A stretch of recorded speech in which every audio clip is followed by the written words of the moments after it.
I know this isn't the first time I've asked you to do this, but just take a second to imagine that you've been transported back in time. And it can be pretty much any time, as long as you make sure to pick a point when prehistoric beasts and creatures were mucking about. Okay, now that you've done that, I want you to picture the worst possible thing you could run into back then. Got it?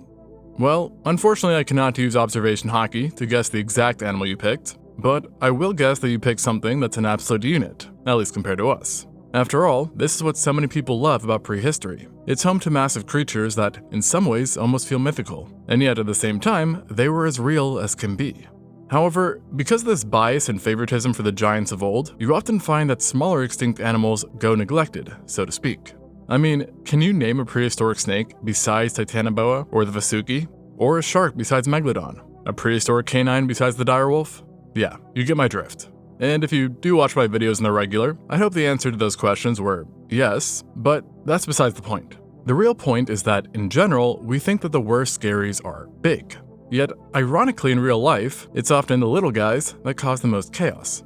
Like, for example, most studies that question which animals people fear the most find that smaller creatures, such as venomous snakes and spiders, are often at the top of the list. And in most studies, it's actually spiders themselves that are top ranked. And keep in mind, the largest spider on the planet at its max size is only the size of a plate, so not that big.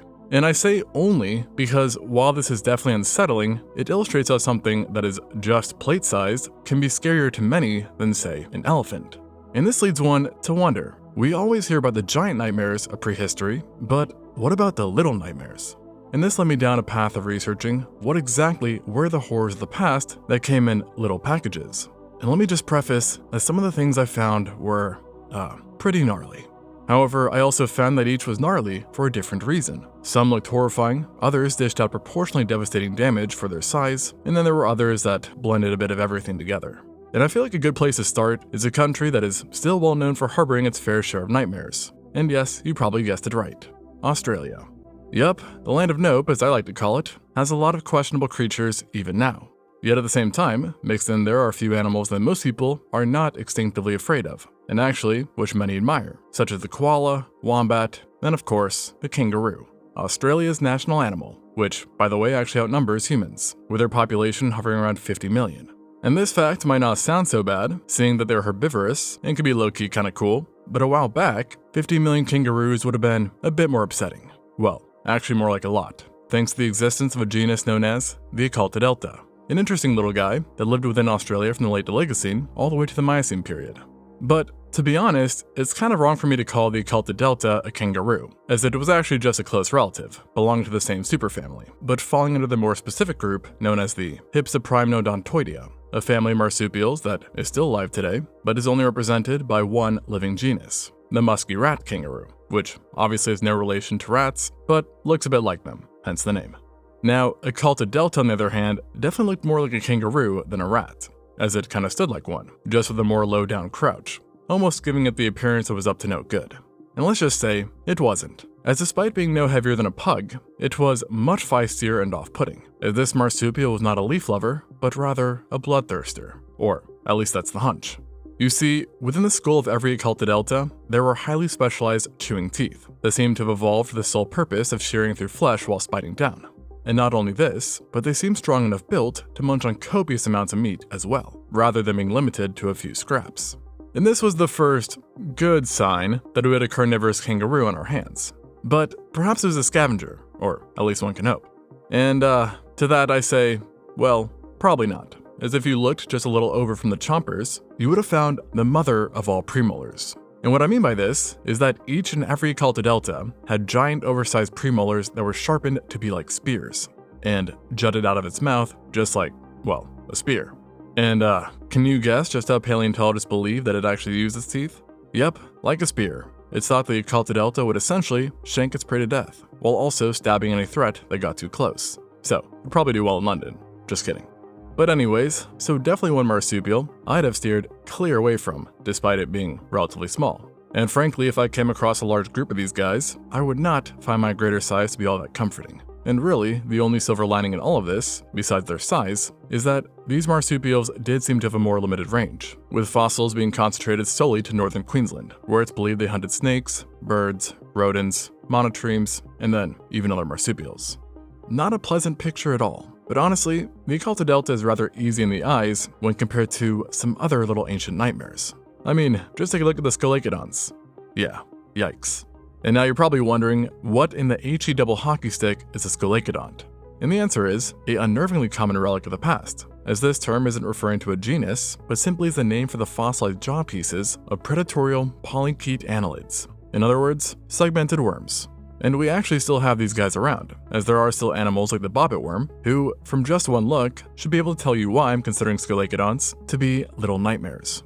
And animals such as bobbit worms do not only look the part, but they live it too, by doing some pretty devious things, such as burrowing and hiding their entire bodies in soft sediment, from which they then deploy their antennae to detect prey, which thus allows them to stage level 100 sneak attacks on unsuspecting prey, utilizing their razor-sharp mandibles to take out the unlucky and unexpected sucker before then dragging them back within their burrows. And this all goes down in the split of a second.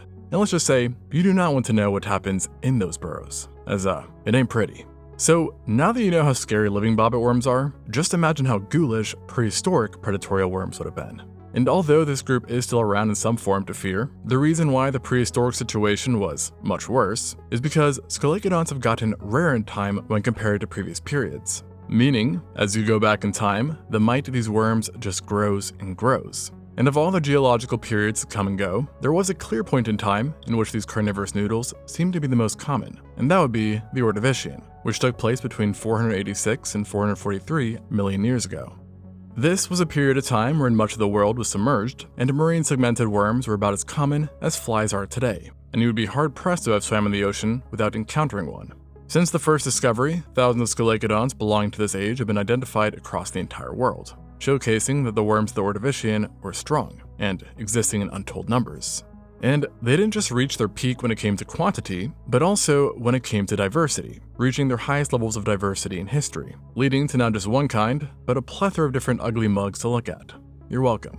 However, that being said, because their jaws typically preserve so much better than the rest of their bodies, it is hard to say what exactly these guys looked like, as all we know is that, at least their jaws, came in many different shapes. And in fact, they didn't just come in many different shapes, but also many different sizes, with the vast majority of them having been no bigger than 2 millimeters, but a few, whilst not being massive, were pretty dang big in comparison.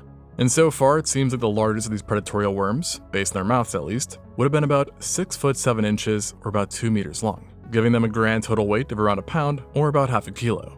So not large enough to hunt a human, but still plenty big enough to invade our dreams, or rather nightmares. And at the same time, there was another group of smaller animals, which were, albeit unrelated, that I would also define as little prehistoric nightmares, and in some ways they were even a bit like these segmented worms, and that would be Echinodont's. Now, if you've been subscribed for a bit, you'll know that I've taken a liking to this group of jawless marine vertebrates, which once used to be a staple of the planet's oceans, and can pretty much only be summed up as prehistoric lampreys. Yet, I'd argue that this group was even more unsettling than the present-day lampreys. And why is this, you ask? Well, let's start with the fact that this group had far sharper teeth, which in some cases even protruded from their mouths like some sort of grotesque growth. And when I say sharper, I mean sharper, much sharper, seeing that conodonts are considered to have had the sharpest teeth of any known animal ever, with some species having tooth-like structures that were not only 300 times sharper than a human's tooth, but 25 times sharper than a butcher's knife, and 1/20th the width of a single strand of hair, leading to the notion that these guys are able to pierce flesh with very minimal exertion.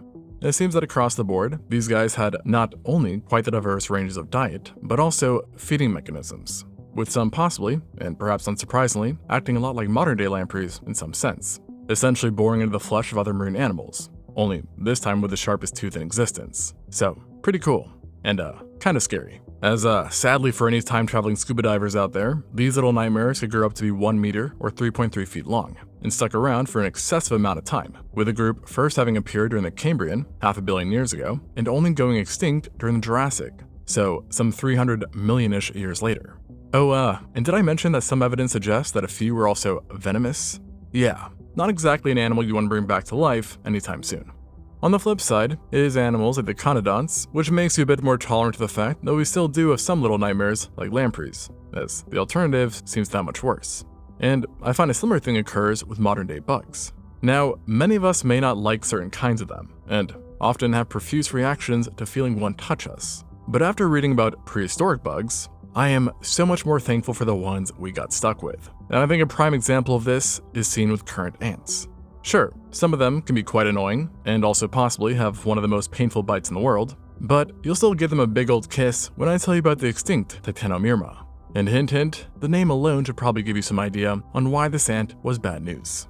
And it's with this ant that we also arrive to the phenomena that I like to call the little big problem, which essentially happens when an animal that is relatively small compared to most things becomes horrifyingly horrifying because of how much bigger it is than what we are used to.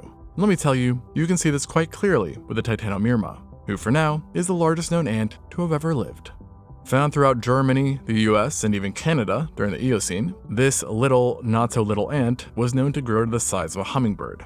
Oh, and like a hummingbird, it had wings as well.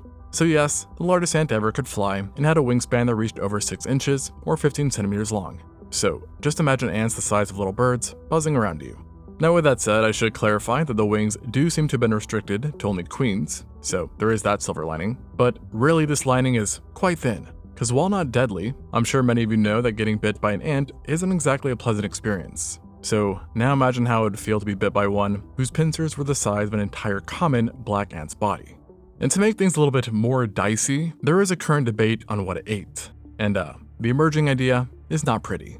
Now, one possibility has always been this ant was a leaf cutter, using its mandibles to snip them greens apart. But further research has proposed that in reality, these ants were related to the living African driver ants, a genus of army ants who are known to march in columns of up to 20 million strong and are considered genuine threats to people, namely those who are disabled or who would struggle removing themselves from danger, such as children and infants. And let me establish the obvious. These guys are tiny compared to the Titanomyrma, who might have also marched out in similar armies, raiding various areas, nests, and taking down genuinely large animals that they strip to the bone before then carrying on their march. So next time you come across an ant in, say, your garden or on a picnic table, instead of squashing it, maybe show a little bit more hesitation. And honestly, many bugs fall into the same bandwagon, with dragonflies being the classic example, because while not actually being dragonflies, we do have their giant look-alike, the Meganoptera, amongst other giant buzzing insects that swarmed the prehistoric swamps of the Carboniferous all the way up to the late Permian. Although, like I said, these guys are pretty much the classic example, and so a good chunk of people have heard about them at least once, or seen them in some documentary. But trust me, there are plenty of other nightmarish extinct insects that I highly doubt you've heard of. And one good example of this are the rochoids. Given their name, you may be thinking that this is a group of extinct cockroaches on roids, and that is a good, logical guess. But technically wrong, because while this extinct group superficially did resemble them, they were something different, albeit not that different, being now generally considered to have been the forerunners to what would one day become modern-day cockroaches, termites, and mantises. However, if you saw one, roaches are the only thing you'd likely confuse it for. They first appeared in the fossil record during the late Carboniferous, and seem to have lived a lot like cockroaches as well, with their diet likely mainly consisting of dead plant and animal matter. However, where they started to get a bit more AO compared to modern roaches is when it came to delivering babies. You see, nowadays, roaches use oothecae to have their kids, which are essentially sacs that contain the eggs of the insect. However, rochoids, on the other hand, did not partake in this. Instead, they had ovipositors, long tube-like organs that they used to inject their wee little babies into various substrates and food items, a bit like maggots. Meaning we're talking about a reality where you would never know if a slightly old piece of plant material, meat, or something else, was housing a roach infestation. And the other issue with this lot, which made them a bit more uncomfortable, was again the little big problem, as on average, these guys were absolute units, with not one, but multiple species being similar in size or even larger than the current largest genus of roach alive, the Megaloblatta, which hails from Central America and South America and is about the size of, well, your entire palm. So, I personally shudder to imagine a bunch of these guys roaming about, injecting everything with their babies like a face hugger, from which they would then erupt like a chest burster. Plus, just like the Megaloblatta, most not only had wings, but were also capable flyers. So, I'll leave the rest up to your imagination. And moving not so far over, from a taxonomic standpoint, there was a relative of the rochoids that I'm quite glad are gone too, and that would be the manipulator, which surprisingly is not named such because it manipulated my feelings to make me feel horrified. Nope, rather, this guy dates back to the Cretaceous period, some 100 million years ago, and was essentially a mix-up between a cockroach and a mantis, at least looks-wise.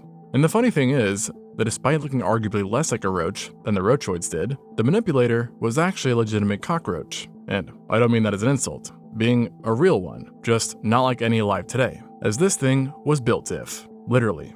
It had long legs, an elongated neck, sharp mandibles, and then, just to finish it all off, a super flexible head that could freely rotate.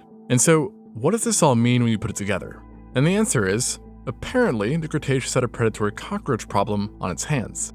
Yeah, a cockroach that ran around hunting things. And I don't know about you guys, but I think cockroaches, when they aren't hunting things, are already scary enough.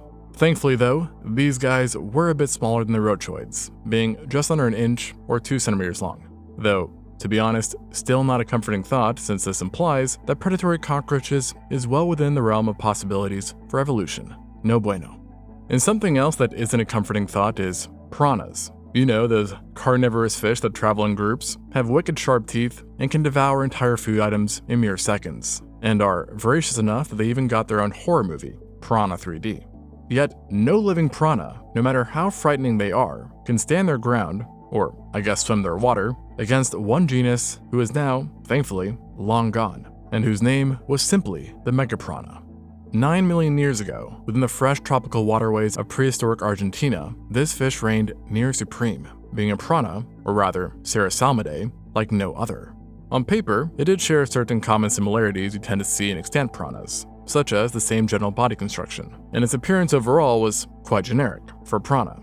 Yet, its body size was a whole different story. As not to beat a dead horse, but this is once again a situation where something that is usually known for being on the smaller side was just a tad bit too large for comfort. And when I say tad, I mean a lot.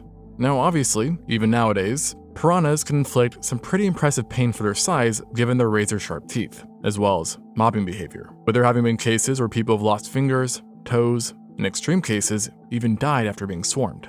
And this all happens despite piranhas typically being no larger than your hand. So then, imagine what happens when we look at the megapiranha, where we are suddenly talking about a genus where your hand could have literally fit in one's mouth, as matured individuals measured nearly 30 inches long, or 2.5 feet, making them the longest known predatorial serrasalmids, and by far the heaviest, with megapiranhas weighing in at 22 pounds, or roughly 10 kilos.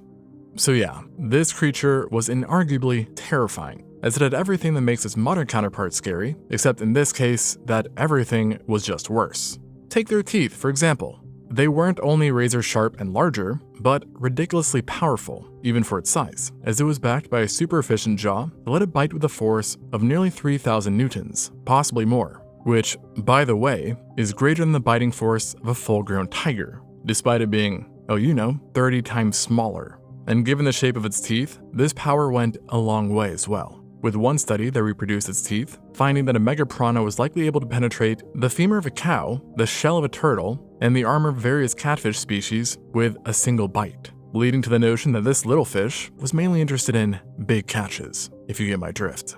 And what's more, is that the design of the teeth were made to ensure maximum pain no matter what you were or where it bit you. As on contact with flesh, the stress would be most directed along the tips, allowing it to slice through copious amounts of meat like butter. And then if it hit hard bone, cartilage, or some sort of armor, that stress would then start distributing equally amongst the base of the teeth, allowing it to keep biting down and start gnawing through your bones. So, not a pleasant way to go. And it was seemingly so capable of killing that opposed to modern-day piranhas that usually prowl in shoals, it is believed to have been a solitary killer, as no need for backup when you can gobble a cow femur on your own. Which also perhaps makes it a bit less scary, but I'd rather not test that hypothesis. So evidently, this fish was one scary goober. But what about when it's not just one thing in the pond that brings the terror? Instead, it's everything in the pond that are tiny nightmares, where being small and nightmarish isn't the exception, but rather the darn rule. And as it so turns out, such a pond, or rather time, actually exists, as perhaps no other period fits the bill of little nightmares better than the Cambrian. Now, we already know that the farther you go back in time, the weirder things seem to become, and seeing that this period played out 500 million years ago, life back then was downright alien. And a lot of this had to do with an important event that had just transpired, the Cambrian explosion, in which a sudden irradiation of complex life led to major diversification amongst nearly all realms, and it was a time when virtually every major animal phyla first appeared in the fossil records.